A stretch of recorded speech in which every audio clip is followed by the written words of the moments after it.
नाज़रीन, हमारा पिछला मौजू आयात बरात की तबलीग का वाक़या था, जिसमें हज़रत अबू बकर से आयात वापस लेकर मौला अली के हवाले का वाक़या बयान था। और आज हमारा उन्वान हारून मोहम्मदी और मनी की तारीफ किया है पर बात करेंगे। बारून मोहम्मदी सही बुखारी, सही मुस्लिम, मंतूस, मसनद अहमद, सुन्ती तरनदी और इनमा में ये मज़कूर है।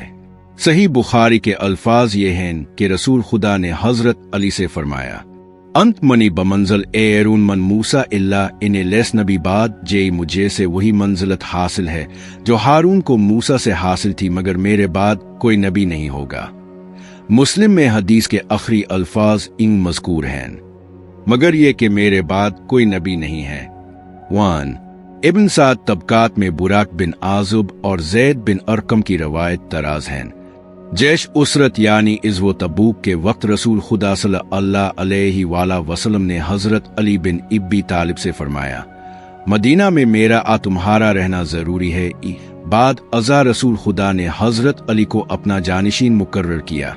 जब रसूल खुदा जिहाद के लिए रवाना हुए तो लोगों ने कहा कि रसूल खुदा ने अली को किसी ऐसी चीज की वजह से पीछे ठहराया है जो उन्हें नागवार गुजरी है। हजरत अली को उन बातों का इल्म हुआ तो वो रसूल खुदा के पीछे रवाना हुए, यहाँ तक कि रसूल खुदा से उनकी मुलाकात हुई। रसूल खुदा ने उनसे फरमाया, अली, तुम्हें कौन सी चीज यहाँ लाई है? हजरत अली ने अर्ज किया, मैंने लोगों की बातें सुने जो ये कह रहे हैं कि अपने मुझे मेरी किसी गलती की वजह से मदीना में ठहराया है। ये सुनकर रसूल खुदा हंस देते और फरमाया, यो अली, क्या तुम इस पर राजी नहीं कि तुमको मुझसे वही मंजिलत हासिल है जो हारून को मूसा से थी, मगर तुम मेरे बाद नबी नहीं हो? हजरत अली ने अर्ज किया कि ये नहीं आ रसूल अल्लाह, यानी मैं इस पर राजी हूँ। रसूल खुदा ने फरमाया, तो मुआमला इस तरह से है। एक लफ्ज मनी से क्या मुराद है? 66-3 हदीस मंजिलत में लफ्ज मनी इस्तेमाल हुआ है और रसूल खुदा ने फरमाया, अंत मनी बमंजल एरून मन मूसा, तुझे मुझसे वही मंजिलत हासिल है जो हारून को मूसा से हासिल थी। इस हदीस के जरिया से रसूल खुदा ने अपनी उम्मत को ये पैगाम दिया है कि मेरे बाद नबूवत का ओहदा नहीं होगा, इसलिए अली नबी नहीं होंगे। अलबत्ता नबूवत के अलावा हजरत हारून को जितने भी मनासिब हासिल थे वो सब के सब अली को हासिल होंगे।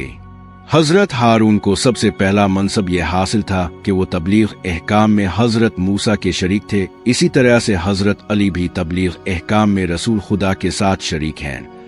रसूल खुदा ने हुज्जत अलविदा के मौका पर अरफात के मैदान में इरशाद फरमाया, अली मनी वाना मन अली लादी अन इल्ला अना ओ अली, दो अली मुझसे है और मैं अली से हूँ, मेरी तरफ से पैगाम आ मैं खुद पहुंचा सकता हूँ, आ अली पहुंचा सकता है। इस हदीस में लफ्ज मैनी से हुजूर अकरम ने यह मसला वाज़े फरमाया कि खुदाई अहकाम की बिलावास्ता तबलीग आ तो रसूल खुदा खुद कर सकते हैं, आ अली कर सकते हैं। इसके अलावा हदीस बुरीदा में हजरत के ये अल्फाज मज़कूर हैं, लतक़ाउ फ़िअल फ़इन्नु मिनन, खबरदार अली को शको ना करना, वो मुझसे है। इमरान बिन हसीन की रवायत में ये अल्फाज वारिद है, अन अला अलिफुन मुन्नी, बेशक अली मुझसे है। मज़कूरा तमाम रवायात का मफ़हूम यह है कि हज़रत अली और उनकी औलाद के अइम्मा अहकाम इलाही की बरा रास्त तबलीग के लिए रसूल खुदा के साथ तबलीग में शरीक हैं, और आ हज़रत के इस फरमान का मकसद भी यही है कि ये मुझसे है और मैं इससे हूँ। इस जैसी अहादीस का मकसद ये है कि उनका कौल उनका नहीं बल्कि मेरा कौल है, और उनकी तबलीग खुद उनकी तरफ से नहीं बल्कि मेरी तरफ से है। अलबत्ता फ़र्क यह है कि रसूल खुदा अहकाम इलाही को बजरिया वही हासिल करते थे और आइमा अहल बैत रसूल खुदा से बरा रास्त हासिल करते थे। अल्लाह ताला ने उन ज़ुवात कुदसिया को शरीक कार तबलीग इसलिए करार दिया कि खुदा को उनकी अमानत और सदाकत पर एतमाद था, और इस एतमाद की वजह ये थी कि अल्लाह ने उन्हें खुसूसी तहारत से सरफराज किया था और उनकी तहारत के लिए आयत तत्हीर नाजिल फरमाई।